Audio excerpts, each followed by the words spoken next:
नमस्कार साथियों, मैं हूं आपका दोस्त राजकुमार और एक बार फिर से स्वागत करता हूं आपके अपने पसंदीदा यूट्यूब चैनल राज ऑनलाइन एजुकेशन हब के एक और ख़ास वीडियो में।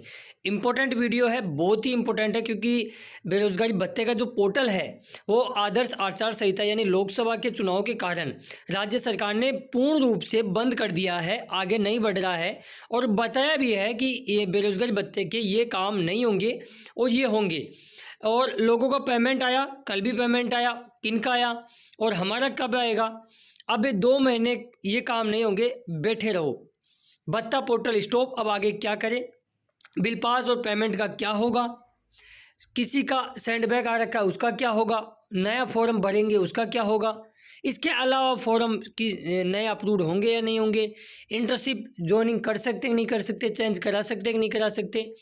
बिल पास और पेमेंट और तमाम बिंदुओं को लेकर अपनी इस वीडियो में डिस्कस करने वाले हैं। तो इम्पोर्टेंट वीडियो रहने वाला है आपके लिए, तो इस वीडियो को एंड तक जरूर देखें। बाकी चैनल पर नए हो या चैनल को अभी तक सब्सक्राइब नहीं किया जरूर कर ले और नोटिफिकेशन बेल को दबा के ऑल पे क्लिक कर ले। चलिए शुरुआत करते हैं स्टेप बाय स्टेप सभी चीज़ों पर।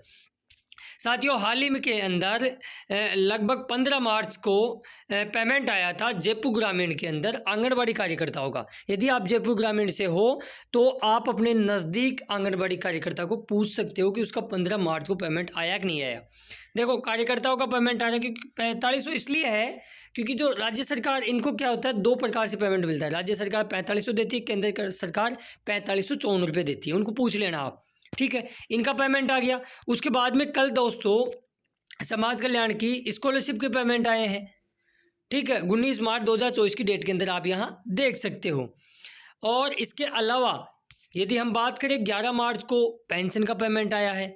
अभी भी पेंशन के 2 महीने के जनवरी और फरवरी के बकाया हैं। जयपुर की मैं बात कर रहा हूँ तो पेंशन के पेमेंट आ रहे हैं, स्कॉलरशिप के पेमेंट आने स्टार्ट हो गए, संविदा कर्मचारियों के पेमेंट आना स्टार्ट हो गए। तो कहीं ना कहीं एक पॉजिटिव अपडेट ये है कि क्या हमारा भी पेमेंट आएगा, क्योंकि लोगों का पेमेंट आ रहा है। तो क्या फिर ये जैसे कल पेमेंट आया 19 मार्च को, ये आचार संहिता में कैसे आया? यदि इनका आया तो क्या हमारा भी आएगा क्या? इन तमाम बिंदुओं को और आपके क्वेश्चनों को मैं डिस्कस कर देता हूँ और कंफर्म कर देता हूँ। पहले तो मैं आपको यहाँ बता देता हूँ कुछ चीज़ें इंपॉर्टेंट। देखिए, आप यहाँ देखिए, जब आप अपनी SSO ID ओपन करते हो तो वहाँ कुछ इस प्रकार का ऑप्शन आ रहा है, आगे अपन बढ़ते हैं। तो यदि किसी का फॉर्म अप्रूव्ड भी हो रखा है ना, आपका खुद का फॉर्म अप्रूव्ड है ना, तो खुद भी चेक कर सकते हो, आपके भी ये ऑप्शन आ गया है। अप्रूव्ड के बाद में आप नेक्स्ट इंटरफेस ओपन करते हो, जहाँ अपन डॉक्यूमेंट्स वगैरह चढ़ाते थे ना, वहाँ आगे बढ़ोगे तो कुछ यहाँ पे ही आपको रोक देगा और यहाँ के पास जैसे ही आप उसके ओके पे क्लिक करोगे आपको वापस बैक फेंक देगा, ये वापस मुख्य पोस्ट पे वापस आ जाएंगे। इसमें कह रखा है कि राज्य में लोकसभा आम चुनाव 2024 के कारण आदर्श आचार संहिता लागू होने के फलस्वरूप मुख्यमंत्री युवा संबल योजना 2021 के तहत बेरोजगारी भत्ते के, गौर से सुनिएगा, बेरोजगारी भत्ते के आवेदन पत्र प्राप्त करने यानी नए भरने, जिनके ऑब्जेक्शन आ रखे हैं वो भी नहीं क्लियर करा सकते आप, ठीक है। और स्वीकृति जारी करने का कार्य चुनाव प्रक्रिया समाप्त होने के पश्चात किया जाएगा। स्वीकृति का मतलब नए फॉर्म अप्रूव्ड। चलिए, ये 2 चीज़ में लगातार आपको कहते आ रहा था, आज प्रूफ भी देखी कि आचार संहिता में ये 2-3 काम नहीं होंगे। यदि आपके ऑब्जेक्शन आ रखा है तो उसको सबमिटेड नहीं कर सकते, नया फॉर्म भर नहीं सकते, अप्रूव नहीं हो सकता। अब क्या क्या होंगे?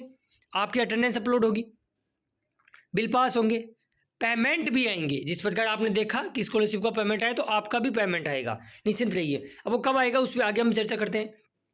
इसके अलावा आप दो काम और नहीं होंगे।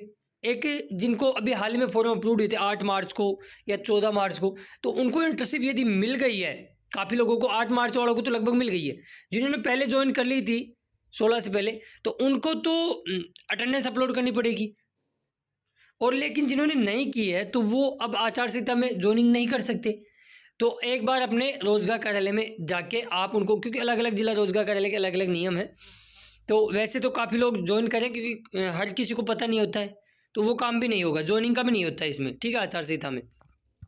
इसके अलावा हम बात करें, काफ़ी लोगों को कमेंट्स आता है कि भाई हमारा मार्च में फॉर्म अप्रूव हुआ था 2022 के अंदर, ठीक है, और अप्रैल में उनको पेमेंट सीधे अकाउंट में आया,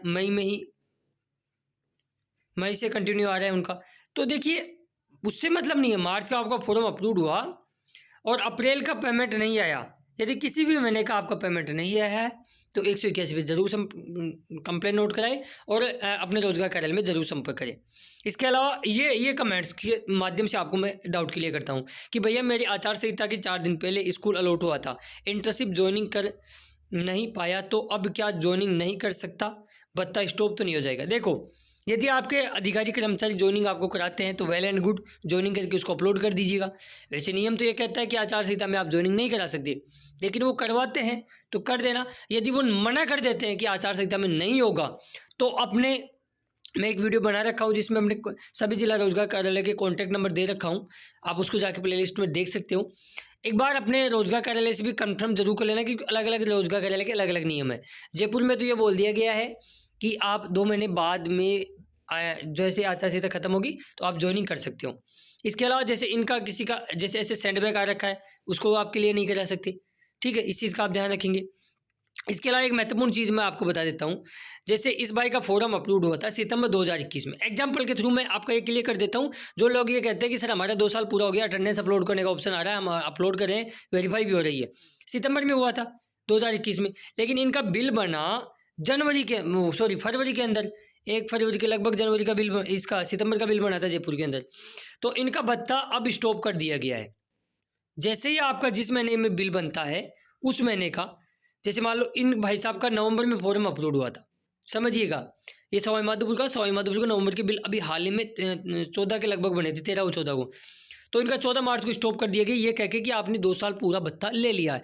तो कुल मिला के मोटा रूप से हम आपको समझाएं तो ये है कि जब तक, जैसे मान लो किसी का जनवरी में 2022 में अपलोड हुआ, तो जब तक आपका जनवरी का बिल नहीं बनेगा ना लास्ट तक, तब तक आपका फॉर्म अपलोड भी दिखाएगा, अटेंडेंस अपलोड भी होगी, वेरीफाई भी होगी, लेकिन पेमेंट नहीं मिलेगा, ये कन्फर्म है, ठीक है। अब मैंने लगभग सारी चीज़ें आपके डाउट यहाँ क्लियर कर दिए हैं, आचार संहिता में क्या नहीं होंगी। अब इंपॉर्टेंट चीज़ों पे बात करते हैं अपन, कि मेन चीज़ है पेमेंट। चलिए, बिल पास हो रहे हैं, अच्छी बात है, कुछ दिन बाद में 2, 4, 5, 10 दिन में आपके दिसंबर के बिल बनेंगे, इसी महीने के अंदर देखोगे आपकी दिसंबर के बिल बनती हुई।